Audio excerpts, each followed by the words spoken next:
I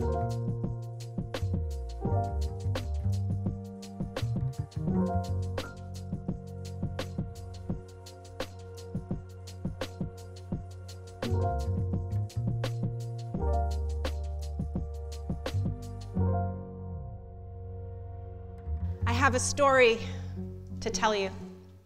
It's a story that I believe Dr. King dreamed into being.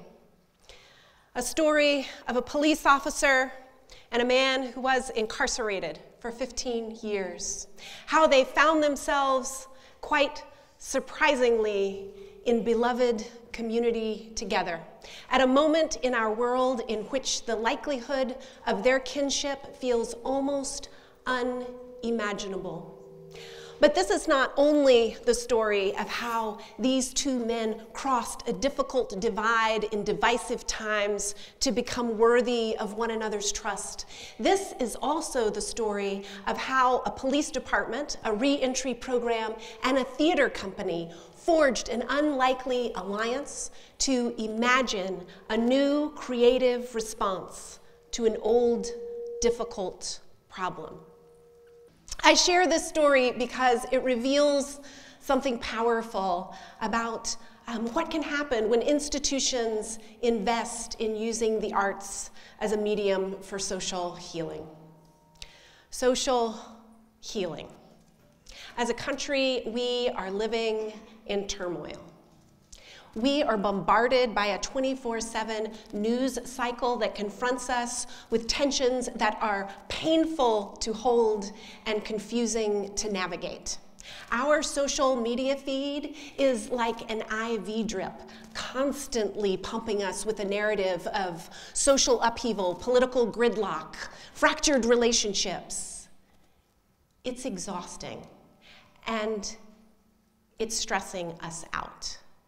And if, by chance, it is not stressing you out, then you definitely need to consider giving a TED Talk about that.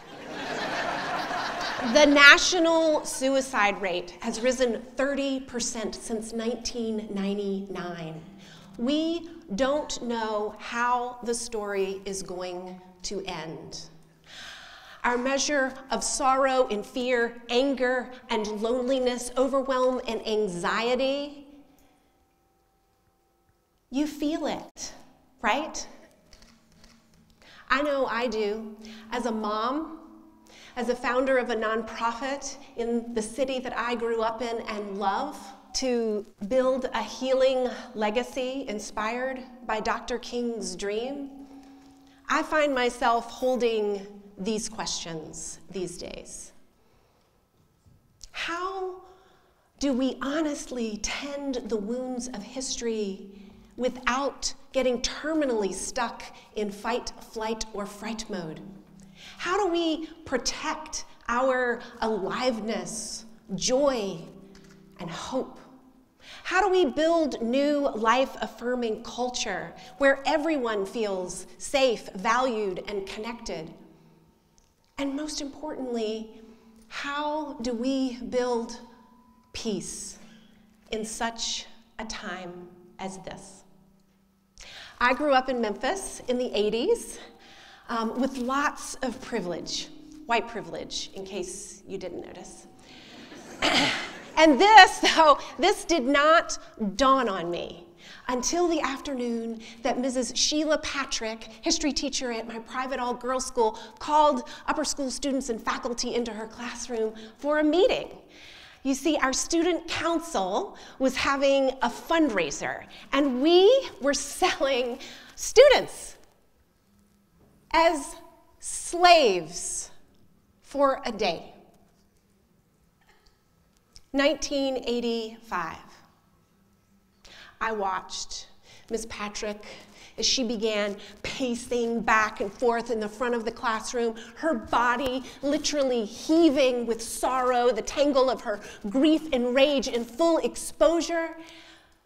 And between her sobs, she turns to us and says, "How could you? Have you learned nothing from history? From me?" This day, I learned that you may know a story factually, but until you feel that story as if it were your own, it remains an intellectual abstraction. Mrs. Patrick felt the story of slavery as if it were hers, her circle of compassion extending back in time, whereas mine remained tiny by comparison.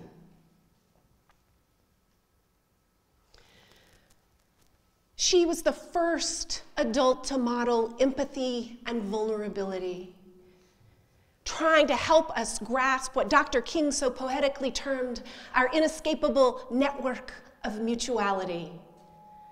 I am because you are. The alchemy of empathy and vulnerability would come to shape my life in powerful ways. In graduate school, I was introduced to Playback theater, a global model in which audience members share true stories from their lives and then watch as those stories are played back on stage by a team of actors and musicians. I remember the first time I saw a story brought to life. I was in my 20s and I was struggling with depression, feeling locked out of life, where everyone else is so vigorously enjoying it. And I shared this, and then I just wanted to disappear. But as I watched the actors embody my feelings with such authenticity, feeling my story as if it were their own, I felt connected in a way that I had not in far too long. And the experience moved me so much that I would go on to found a playback theater company in the city I grew up in and love. TEDxMemphis has brought hundreds of stories to life, and each time I am awed by how much joy and relief it brings people. This simple act of listening with empathy and then bravely attempting to give artistic shape to someone's story on the stage, it's life-giving. I met Officer Chris Street and Tarek Edwards when they were voluntold to participate in a community police relations building project launched by TEDxMemphis. Officer Street had 17 years on the force. He was a 20-year veteran. He had done tours of duty in Iraq and Somalia and Kuwait. He had seen and survived unimaginable horrors. He was living with PTSD. And for Chris Street, the glass was not half empty or half full. The glass was shattered. And he often blamed people who did not look like him for that. Learned behavior. Tarek Edwards had known more time inside jail than out. He had been a gangster and a dope dealer. He had seen and survived unimaginable horrors. He had been drinking every day since he was 9 years old to forget. And he hated and fought the cops. It's just what you did to survive. It was Deputy Director Anthony Berryhill who first said yes to what most would deem to be a crazy idea, to bring police officers together with those who have spent their lives running from them, to share stories, embody them, learn improvisational theater. I mean, come on. He believed that playback could give officers a space to unpack their hurt and to restore their faith in humanity. DeAndre Brown, leader of Lifeline to Success, also knew that the men and women he served in his reentry program had hurt to unpack, and that they hated the police, and that this was a problem for everyone. And so they practiced the first rule of improvisation, and they said, yes, let's. When Chris Street arrived for his interview at my office, I nearly fainted. He looked so much like the Incredible Hulk. And he sat down and he began to just scan the room, looking like he wanted to get the hell out of there. But he politely let me make my pitch, and I emphasize the food over the improv, story sharing, and vulnerability piece, because it is a very hard sell for the target audience. And when I finished, he said, while it sounds like a good program, he so did not think it was a good program, he was going to have to pass.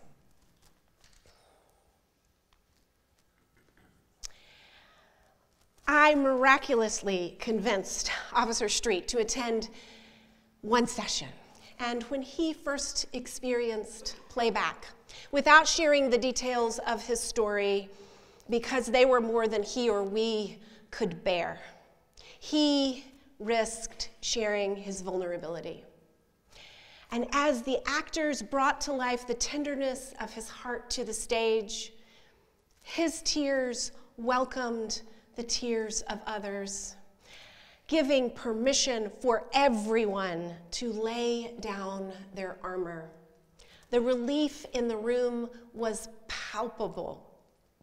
Afterwards, I approached him to say, "Thank you for the courage of your sharing." This man looked at me like I had lost my mind. Vulnerability, when you are unaccustomed to it, comes with a mean hangover. And Officer Street would attempt to quit the program that day and several times afterwards, but his wife implored him to return. He was listening more at home, less angry, better for it. There's an expression we use in Playback to help us keep safe enough space. When the going gets rough, turn to wonder. When Tarek would hear this expression, it's basically an invitation to choose curiosity and compassion over reactionary judgment and blame. And when Tarek would hear this, he would howl laughing and then furl his eyebrows and say, "I'm turning to wonder what would happen if I clicked out and popped a cap in his ass." Humor is such a powerful coping mechanism. But he began to unpack his hurt and share stories buried deep. And as he did, our circle of compassion widened. Chris felt Tarek's story as if it were his own. I am because you are. Kinship rising. In police and prison culture, there is an unspoken code. Not only are you not allowed to express your feelings except for anger, you are not allowed to even have feelings, because being in your feelings can get you killed. True. However, is it not also true that our capacity for tenderness is what makes us human? What attention to hold, to have to do your job, survive in your world, requires you to check your humanity at the door? Officer Chris Street and Tarek Edwards, with many others over the last 2 years, have chosen to resist, to lay down their discomfort, their judgment, their fear, their hatred of one another, of the other, to build beloved community together. And make no mistake, being worthy of one another's trust is a high calling.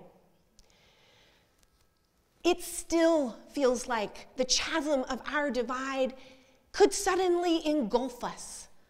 that the trust and goodwill and hope for what's possible, that in the current world order, that could just fly out the window. And yet, every month, they gather to listen, to share, to build a healing story. Officer Street covers the rebel flag tattoo. It no longer represents him. He shares his story and helps lead cultural humility training for new recruits at the Memphis Police Academy. He fights less and listens more. He claims Playback as his prescription for peace. Tarek Edwards has found sobriety and stable housing. He is now a full-time paid Playback Memphis ensemble member, leading work in the schools, building trauma-informed awareness. He fights less and listens more. He claims Playback is his prescription for peace. So I ask you, where are you crossing a divide to feel someone else's story as if it were your own? What is your prescription for peace in such a time as this? Thank you.